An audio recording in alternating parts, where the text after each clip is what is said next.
cinema surgiu na minha vida por causa única e exclusivamente da imagem.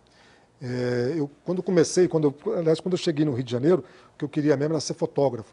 Eu era fotógrafo, tinha laboratório de revelação em casa, e fotografava, e fazia trabalhos para vender na rua, pôster, etc. e tal. E a partir daí eu comecei a pensar, quer dizer, eu já tinha feito um pouco de cinema em Minas, um cursinho lá, e queria muito contar umas histórias.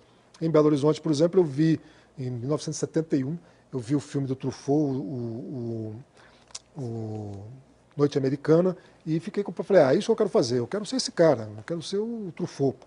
E aí, enfim, e fui fazendo, fiz 7 curtas, dirigi 7 curtas e tudo mais.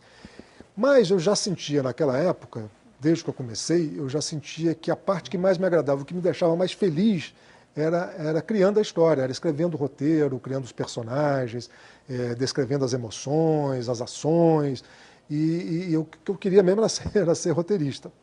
E nunca imaginei, nunca passava pela minha cabeça a história de escrever um livro. Né? Não me sentia capaz de me concentrar sentado ali durante dias e dias escrevendo uma história enorme. Já tinha escrito alguns contos, uns continhos curtos e tal, mas não um livro. Até que fui escrever um argumento, antes até do Último Trem, fui escrever um argumento para algum dia virar um filme, um seriado, e foi ficando grande, o argumento ficou com 70 páginas, alguém leu e falou assim, pô, faz um livro disso, cara, já está quase pronto.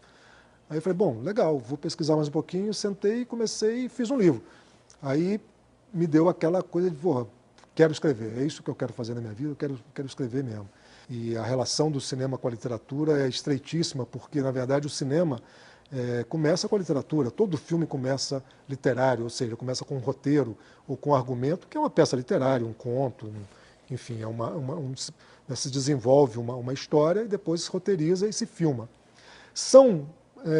As histórias podem ser as mesmas, né, mas a sintaxe é diferente. São formas diferentes de contar a mesma história.